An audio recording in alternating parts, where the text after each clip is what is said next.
नाम है जंतुओं में जनन। तो बच्चों इस मानव में कौन कौन से नर जन्नांग और मादा जन्नांग पाए जाते हैं, नर युग्मक और मादा युग्मक क्या होते हैं, निषेचन की प्रक्रिया क्या होती है, और इसी के साथ साथ हम समझेंगे कि परकनली शिशु क्या होता है। तो चलिए शुरू करते हैं। बच्चों आप सभी जानते हैं कि सभी सजीव जो होते हैं वो अपनी उत्तरजीविता को बनाए रखने के लिए अनेक जैविक प्रक्रम करते हैं, जैसे कि पाचन, श्वसन, जनन, उत्सर्जन आदि। तो ये जो सभी प्रक्रम हैं ये जीवों की उत्तरजीविता को बनाए रखने के लिए आवश्यक होते हैं। तो बच्चों इसमें जो जनन होता है, जो जनन की प्रक्रिया होती है वो किसी भी जाति की निरंतरता को बनाए रखने के लिए आवश्यक होती है। अब जनन क्या होता है, तो जनन के द्वारा सभी जीव जो होते हैं वो अपने समान संतति उत्पन्न करते हैं, और यह जनन की प्रक्रिया जो होती है ये पीढ़ी दर पीढ़ी चलती रहती है, यानी कि एक जीव से अन्य जीव या अन्य संतति उत्पन्न होती है। तो हम क्या कहेंगे इसको कि सजीवों के अंदर जो है अपने समान ही संतति को उत्पन्न करने की प्रक्रिया क्या कहलाती है, जनन कहलाती है।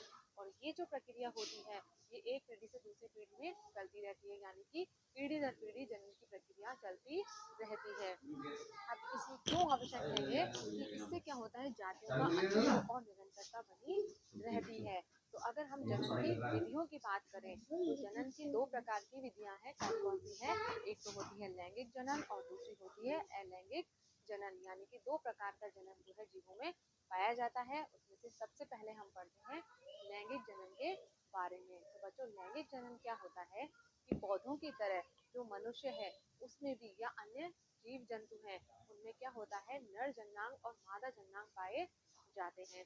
इन नर जन्नांगों में और मादा जन्नांगों में नर युग्मक और मादा युग्मक उत्पन्न होते हैं, और ये युग्मक जब संलयन करते हैं तो वह प्रक्रिया क्या कहलाती है, लैंगिक जनन कहलाती है। तो अगर हम इसको परिभाषित करें तो क्या कहेंगे कि वह जनन जिसमें नर तथा मादा युग्मक का क्या होता है, संलयन होता है, वह क्या कहलाती है, लैंगिक जनन कहलाती है। तो हमें पता है कि पौधों की तरह जो है मनुष्य में या जंतुओं में नर और मादा जनन अंग पाए जाते हैं। इसका निर्माण होगा, नर युग्मक का और मादा युग्मक का निर्माण होता है, और ये युग्मक संलयित होकर युग्मनज का निर्माण करते हैं, और जो युग्मनज है वो विकसित होकर जो है नया जीव बनाता है। यानी कि हम क्या कहेंगे कि लैंगिक जनन की प्रक्रिया में नर युग्मक का मादा युग्मक से संलयन हो रहा है, जिससे युग्मनज का निर्माण होता है, और युग्मनज जो है आगे जाके नए जीव का निर्माण करता है। तो सबसे पहले अब हम शुरू कर रहे हैं मानव के अंदर जनन तंत्र। सबसे पहले हम किसका अध्ययन करेंगे,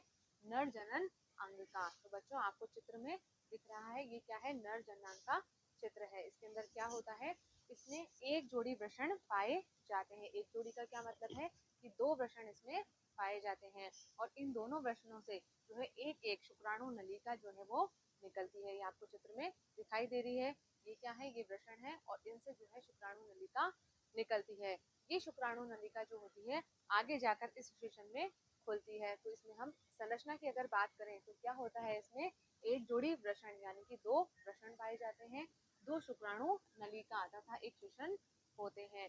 अब ये जो नर जनन अंग है ये क्या उत्पन्न करेगा, ये उत्पन्न करेगा नर युग्मक। तो इन नर युग्मक का निर्माण किसमें होता है, इन वृषण के अंदर इन नर युग्मक का निर्माण होता है, और उन्हें हम क्या कहते हैं, उन्हें कहते हैं हम शुक्राणु। तो जो वृषण होते हैं उनमें लाखों की संख्या में शुक्राणु का निर्माण होता है। शुक्राणु जो है इस तरह की संरचना होती है जिसके अंदर तीन भाग होते हैं, सिर, मध्य भाग और पूंछ। ये तीन भाग इस शुक्राणु में दिखाई देते हैं। शुक्राणु जो है बहुत ही सूक्ष्म होते हैं आकार में, यानी कि बहुत ही छोटे होते हैं, और इसमें तीन भाग उपस्थित होते हैं। शुक्राणु जो है वो अपने आप में एक एकल कोशिका होती है, यानी कि ये जो शुक्राणु है ये स्वयं भी क्या है, एक एकल कोशिका है, सिंगल सेल है। क्यों है, क्योंकि इसमें कोशिका के सभी घटक पाए जाते हैं। तो ये हो गया मानव के अंदर नर जनन अंग। अब हम अध्ययन कर रहे हैं किसका, मानव के अंदर जो है मादा जनन अंग के बारे में। तो बच्चों मादा जनन अंग जो है ये आपको चित्र में इस तरह से दिखाई दे रहा है। इसमें भी क्या होता है, इसमें एक जोड़ी अंडाशय पाए जाते हैं। नर में एक जोड़ी वृषण थे, और स्त्रियों में क्या है, मादा में एक जोड़ी अंडाशय पाए जाते हैं। इन अंडाशयों से भी जो है नलिका के समान संरचना निकलती है, जिसे क्या कहते हैं, जिसे कहते हैं अंड वाहिनी, यानी कि दोनों ओर के जो अंडाशय हैं उनसे एक एक अंडवाहिनी निकलती है, जो आगे जाकर इस गर्भाशय में खुलती है। ये क्या है, गर्भाशय है। और यहाँ पर क्या होता है, शिशु का विकास होता है। जो गर्भ धारण की अवस्था होती है तो उसमें शिशु जो होता है, गर्भ जो होता है, वो इसी गर्भाशय में जो है विकसित होता है। तो अब हम बात कर रहे हैं कि वृषण के अंदर, यानी कि जो नर युग्मक थे वो वृषण के अंदर निर्मित हुए थे, उन्हें हमने क्या कहा था, शुक्राणु। अब इस अंडाशय के अंदर जो है मादा युग्मक का निर्माण होगा और उसे हम क्या कहते हैं, उसे कहते हैं अंडाणु या डिंब कहते हैं। तो दोनों अंडाशयों के अंदर जो है इन अंडाणु का निर्माण होता है। और मानव के अंदर विशेष तौर पर किसमें, स्त्रियों में जो है प्रति मास दोनों अंडाशयों में से किसी एक अंडाशय से क्या होगा, एक विकसित अंडाणु जो है वो अंडवाहिनी में निर्मोचित होता है। इस एक ऐप से आप मैथ, साइंस, कोई भी लैंग्वेज, कोडिंग हो रहा है यहाँ पर कि जो अंडाशय है उससे क्या हो रहा है, हर महीने या तो दाएं अंडाशय से या बाएं अंडाशय से एक अंडाणु का निर्मोचन जो है वो अंडवाहिनी में होता है। और वो अंडाणु क्या करता है, आगे जाकर वो अंडवाहिनी के आगे जाकर वो कहाँ चला जाता है, गर्भाशय में प्रवेश करता है, जहाँ पर उसका निषेचन होता है। और यदि निषेचन नहीं होता है तो वो शरीर से बाहर निकाल दिया जाता है। अंडाणु भी क्या है, अंडाणु की एक प्रकार की एकल कोशिका है। ये आपको चित्र में दिख रही है, ये क्या है, अंडाणु है, जिसके अंदर क्या है, केंद्रक है और केंद्रक द्रव्य है, यानी इसमें भी क्या है, कोशिका के सभी आवश्यक संघटक पाए जाते हैं। ये क्या हो गई, ये भी एक एकल कोशिका हो गई। अब बात करें हम किसी गर्भाशय की, तो गर्भाशय कौन सा भाग है जहाँ पर क्या होगा, गर्भ का विकास होता है, यानी कि जो निषेचित अंडाणु है वो कहाँ पर रोपित होता है, गर्भाशय के अंदर रोपित होता है। तो ये हो गया मानव में मादा जनन अंग। अब आगे बढ़ते हैं हम, अगला है हमारे पास में निषेचन। तो बच्चों, निषेचन की प्रक्रिया क्या होती है कि इसके अंदर नर युग्मक और मादा युग्मक का संलयन होता है। अभी हमने देखा कि जो नर जनन अंग है उसके अंदर नर युग्मक का निर्माण हो रहा है और जो मादा जनन अंग है उसमें मादा युग्मक का निर्माण होता है। तो जब ये शुक्राणु और अंडाणु संलयन करते हैं तो वह प्रक्रिया क्या कहलाती है, वह कहलाती है निषेचन। जब कभी भी शुक्राणु जो है अंडाणु के संपर्क में आता है तो उसमें क्या होता है कि एक शुक्राणु जो है वो अंडाणु के साथ में संलयन कर लेता है और यह प्रक्रिया क्या कहलाती है, यह कहलाती है निषेचन की प्रक्रिया। ये जो निषेचन की प्रक्रिया है ये जनन का पहला चरण होती है, यानी कि सबसे पहले जनन के लिए क्या आवश्यक है, शुक्राणु और अंडाणु का संलयित होना जो है वो जरूरी होता है। अब आगे जो है निषेचन की प्रक्रिया के बाद में क्या हो रहा है, यहाँ पर देखिए ये जो अंडाणु है ये इस शुक्राणु के साथ में संलयित हो गया, तो अब ये बन जाएगा युग्मनज, यानी कि निषेचन के परिणाम स्वरूप किसका निर्माण होगा, युग्मनज का निर्माण होगा। ये युग्मनज है, इसके अंदर हमें दो केंद्रक दिखाई दे रहे हैं। तो इसमें एक केंद्रक जो है वो इस अंड कोशिका का है, जबकि जो दूसरा केंद्रक है वो किसका है, नर युग्मक यानी कि शुक्राणु का है, जो शुक्राणु इस अंडाणु के साथ में संलयित हुआ था। एक केंद्रक उस शुक्राणु का इसमें उपस्थित है। अब क्या हो रहा है कि धीरे धीरे क्या होगा, ये जो युग्मनज है इसके अंदर अनेक विभाजन होंगे और आगे जाकर ये भ्रूण में परिवर्तित होगा। तो ये जो युग्मनज है इसके अंदर दो केंद्रक हमें मिल रहे हैं। एक केंद्रक किससे आया है, माता से आया है, यानी कि एक केंद्रक किसका है यहाँ पर, अंडाणु का है, और जो दूसरा केंद्रक है वो कहाँ से आया है, पिता से आया है। यानी कि अब क्या हो रहा है इसके अंदर कि इसमें आने वाली जो संतति इससे पैदा होगी उसमें क्या होंगे, कुछ लक्षण अपनी माता के होंगे और कुछ लक्षण जो है इसमें पिता के प्रकट होंगे। तो ये क्या हो गई, ये हो गई निषेचन की प्रक्रिया। चलिए, अब निषेचन जो है वो दो प्रकार का होता है। कौन कौन सा होता है, पहला है आंतरिक निषेचन और दूसरा है बाह्य निषेचन। यानी कि नाम से समझ में आ रहा है आंतरिक निषेचन की प्रक्रिया जो है वो शरीर के अंदर होगी और बाह्य निषेचन की प्रक्रिया कहाँ होगी, शरीर से बाहर होगी। चलिए समझते हैं इनके बारे में। तो जो आंतरिक निषेचन है वो क्या होता है, आंतरिक निषेचन के अंदर निषेचन की प्रक्रिया जो है वो मादा के शरीर के अंदर होती है, यानी कि मादा के शरीर के भीतर जो है वो निषेचन की प्रक्रिया संपन्न होगी। जैसे कि हम बात करें मनुष्य, गाय, कुत्ते, मुर्गी आदि जो जंतु हैं इन सब में आंतरिक निषेचन पाया जाता है। जबकि जो बाह्य निषेचन है इसके अंदर क्या हो रहा है, निषेचन की प्रक्रिया जो है मादा के शरीर से बाहर, यानी कि कहाँ पर हो रही है, जल में संपन्न होती है। इसके हम क्या कह रहे हैं, इसे बाह्य निषेचन कहते हैं। जैसे कि मेंढक है, मछली है, स्टारफिश, जो जल में रहने वाले जंतु हैं उसमें कौन सा निषेचन मिल रहा है, बाह्य निषेचन की प्रक्रिया होती है। उदाहरण के लिए हम मेंढक में अगर निषेचन देखें तो क्या होता है कि जब वर्षा ऋतु आती है तो उस समय क्या होते हैं, बहुत सारे मेंढक या टोड जो हैं ये पोखर, तालाब या फिर जो धीमी गति से बहने वाला जल है, झरने हैं, वहां पर चले जाते हैं। और जब नर और मादा मेंढक दोनों साथ साथ आते हैं तो मादा क्या करती है, अंडे देती है। कितने, बहुत सारे, सैकड़ों अंडे देती है। और उसमें क्या हो रहा है, सैकड़ों अंडे देने का कारण क्या है कि बहुत सारे अंडे जो हैं क्या होंगे, नष्ट हो जाएंगे, यानी कि सारे अंडे जो हैं वो नए जीव में परिवर्तित नहीं होते हैं। क्यों नहीं होते हैं, चलिए देखते हैं।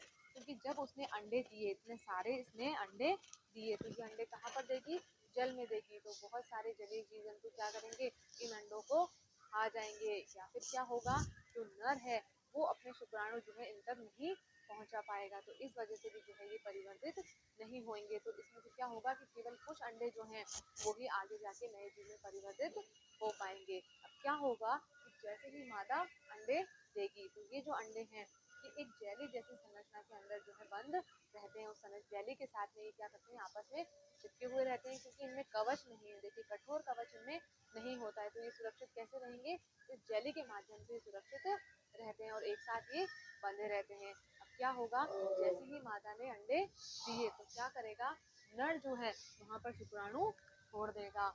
और ये जो शुक्राणु होते हैं इनमें क्या होती है, एक लंबी पूंछ होती है। तो इस पूंछ की सहायता से तैरते हुए इन अंडों तक पहुंच जाएंगे और उनके साथ में संलयित होकर क्या करेंगे, निषेचन की प्रक्रिया जो है वो संपन्न होगी। तो क्या होगा, यहाँ पर जब निषेचन की प्रक्रिया संपन्न हो गई तो उसके बाद में क्या होगा, युग्मनज का निर्माण होगा और आगे जाके नए जीव का परिवर्तन होगा। तो इस तरह से जो है मेंढक या टोड जो है उनके अंदर बाह्य निषेचन की प्रक्रिया होती है।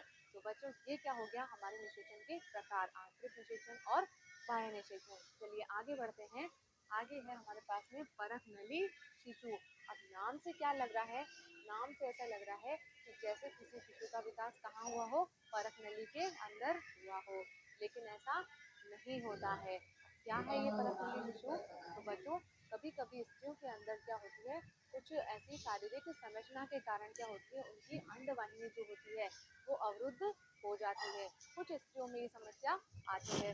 तो अब अंडवाहिनी अवरुद्ध हो गई तो क्या हो रहा है कि जो शुक्राणु है वो अंडाणु तक नहीं पहुंच पाता है। तो ऐसी स्थिति में क्या करना पड़ता है, डॉक्टर से जो है हमें सलाह लेनी पड़ती है। डॉक्टर क्या करता है कि जो नर है उसके शुक्राणु और जो मादा है उसके अंडाणु को जो है किसी माध्यम में लेकर और उनको जो है एक साथ रखता है। एक साथ रखने से क्या हो रहा है कि उसमें जो है निषेचन की प्रक्रिया संपन्न हो जाती है। तो क्या होता है इस प्रक्रिया के अंदर कि जब कुछ स्त्रियों में अंडवाहिनी जो है अवरुद्ध हो गई है, यानी कि क्या हो रहा है, शुक्राणु जो है अंडाणु तक नहीं पहुंच पा रहे हैं, तो ऐसे स्थिति में डॉक्टर क्या करेगा, मादा से जो है अंडाणु लेगा ताजा और नर से जो है शुक्राणु एकत्र करके इन्हें क्या करता है, उचित माध्यम में कुछ घंटों के लिए जो है एक साथ रख देता है। अब क्योंकि ये प्रक्रिया क्या हो रही है, शरीर से बाहर हो रही है, तो हम इसे क्या कह सकते हैं कि ये जो है शरीर से बाहर जो है कृत्रिम निषेचन कराया जा रहा है। और इस विधि को क्या कहते हैं, इसे कहते हैं IVF, इन विट्रो फर्टिलाइजेशन, यानी कि इन विट्रो निषेचन। कहाँ हो रहा है, ये शरीर से बाहर हो रहा है और क्योंकि डॉक्टर के द्वारा कराया जा रहा है तो क्या हो गया, ये कृत्रिम निषेचन हो गया। अब इसमें क्या होता है कि यदि निषेचन की प्रक्रिया संपन्न हो गई है, यानी कि निषेचन उसमें हो गया है, तो युग्मनज जो है उसका निर्माण हो जाएगा और उस युग्मनज को जो है 1 या 2 सप्ताह तक जो है उसको विकसित होने दिया जाता है और उसके बाद में उसे माता के शरीर में स्थापित, यानी कि उसके गर्भाशय में स्थापित कर दिया जाता है। यहाँ पर क्या होता है, उसका जो विकास या उसका परिवर्तन होता है वो सामान्य शिशु की तरह होता है और उस शिशु का जन्म भी जो है वो सामान्य शिशु की तरह ही हो रहा है। यानी कि इसमें जो है शिशु परखनली में नहीं बन रहा है, केवल इसका नाम हमने परखनली शिशु रखा है। तो इसका जो परखनली शिशु नाम है उससे हमें क्या लग रहा है, परखनली में बन रहा है, लेकिन ये शिशु जो है सामान्य बालक की तरह ही जन्म लेता है। इसके अंदर क्या है, पूरा जो विकास इसका हुआ है और जन्म हुआ है वो सामान्य शिशु की तरह ही होता है। लेकिन इस तकनीक के द्वारा जो बच्चे पैदा होते हैं उन्हें कहते क्या हैं, परखनली शिशु कहते हैं। ये एक इसका मिथ्या नामकरण किया हुआ है, लेकिन इसमें शिशु का निर्माण जो है परखनली में नहीं होता है। तो बच्चों यहाँ पर जो है हमारा ये भाग पूरा हो गया है। अब इस भाग में